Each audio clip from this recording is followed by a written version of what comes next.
মামা আমাকে বললেন, অনুমতি দিলেন যে বাবা তুমি যাও, আমি বাসায় যাচ্ছি, একটু ক্লান্ত, তুমি গিয়ে জিডিটা করো। তখন আমরা 2-3 জন সালমান ভক্ত মিলে ওখানে জিডিটা। আপনারা তো জিডি করেছেন কোন থানায়? গতকালকে আমি যখন আমার বাসা যাত্রাবাড়ি, তা আমরা যখন গতকালকে কোর্ট থেকে রমনা থানায় যাই, যেহেতু রমনা থানায় মামলাটা ছিল, রমনা থানায় গিয়ে ওসি সাহেবের সাথে আমি গেলাম, কুমকুম মামা গেলেন আমাদের সাথে, আমার সাথে মামা আমাকে নিয়ে গেলেন। তখন ওখানে গিয়ে যখন এই জিটিটার ব্যাপারে, এই হুমকিটার ব্যাপারে কথাবার্তা বলি, তখন ওনারা আমাদেরকে পরামর্শ দিলেন যে আচ্ছা আমাদের নলেজে থাকলো আপনি কোথা থেকে লাইভটা করছিলেন। তখন আমি বললাম যে আমি যাত্রাবাড়ি থেকে। তখন উনি বললো যে তাহলে আপনি যেই এরিয়া থেকে লাইভ করলেন ওখান থেকে আপনার ওই থানাতে জিডিটা করতে হবে। মামলা যদি অন্তর্ভুক্ত হয় তখন আমরা হয়তো এটারে আমাদের এখান থেকে কার্যক্রম করবো, জিডিটা আপনি ওখান থেকেই করেন। তখন আমি গিয়ে যাত্রাবাড়ি থানায়, মামা আমাকে বললেন, অনুমতি দিলেন যে বাবা তুমি যাও, আমি বাসায় যাচ্ছি, একটু ক্লান্ত, তুমি গিয়ে জিডিটা করো। তখন আমরা 2-3 জন সালমান ভক্ত মিলে ওখানে জিডিটা। বর্তমানে মানে এই জিডির কি আপডেট কি? বর্তমান জিডির আপডেট, আপনার এখানে আসার পথে আমাকে জিডির যেই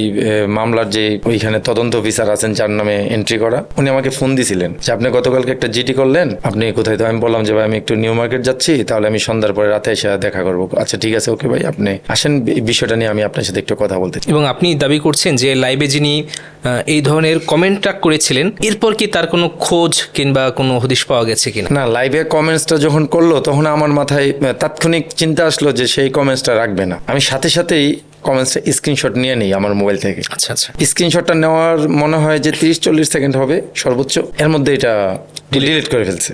তারপরে কমেন্টস করার পরে মনে হয় 15-20 মিনিট আমি লাইভে ছিলাম। লাইভ থেকে বের হয়ে ওর আইডিটা আমি সার্চ দিয়ে খুঁজতে গেলাম, কিন্তু আমি পাইনি আইডিটা। এবং আমি ভাবলাম যে আমাকে হয়তো ব্লক করে দিল। আমার পাশে একটা মোবাইল ছিল, ওই ফেসবুক আইডি দিয়ে ঢুকে দেখেছি এই নামে কোনো আইডিয়ার আমি খুঁজে পাচ্ছি না বা পাইনি। এরপরে বিভিন্ন জায়গা থেকে বাংলাদেশের নেটওয়ার্ক, দুবাই, মালয়েশিয়া, সিঙ্গাপুর, আমাদের এক বক্ত এটা নিয়ে উনিও লাইভে ছিলেন, আজকে কমেন্টস করছেন এক জায়গায় যে আমি তো বাংলাদেশের নেটওয়ার্ক না, আমি তো দেশের বাইরেও বিভিন্ন নেটওয়ার্ক, পিপিএন নাকি যেন সফটওয়্যারগুলো আছে, ওগুলোতে ট্রাই করে দেখলাম যে এই নামে কোনো আইডিয়ার ফেসবুক ইয়াতে নাই, এটা হয়তো ডিজেবল করে। আপনার কাছে কি মনে হয় যিনি কমেন্টটা করেছিলেন ফেসবুকে, উনি আসলে কে কিংবা কে হতে পারেন, কিংবা আপনার কাছে কি মনে হয় আসলে? যেই শাকিল কিবরিয়া নামে যে লোকটা কমেন্টসটা করলেন, ওনাদের সাথে আমাদের এক সালমান ভক্তকে নিয়ে ওই যে কিছুদিন আগে শাহরুখ খান, তারপরে সালমান শাহ, তারপরে সামিরার একটা ছবি, বসা একটা ছবি ফেসবুক ভাইরাল হলো না, দেখছেন তো?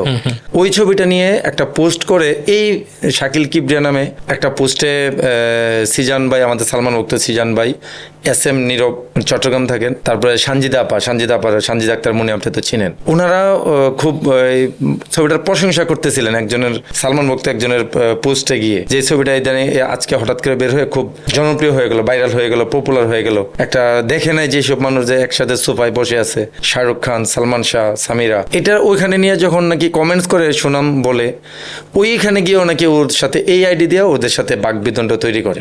সালমান ভাইয়ের সাথে যত নেগেটিভ বক্তব্য আছে, বিভিন্ন ধরনের নেগেটিভ কমেন্টস নাকি ওখানেও করতেন। এটা হলো আরো 1 সপ্তাহ আগের ঘটনা। তারপরে ওরা, আমি যখন আমার সাথে যখন এই ঘটনাটা ঘটে, তখন ওরা আমাকে বললো যে ভাই এই ঘটনা তো এই লোকটা আরো ঘটাইছে, তার মানে ও অবশ্যই ওই খনি চক্রের কেউ না কেউ, নিঃসন্দেহে।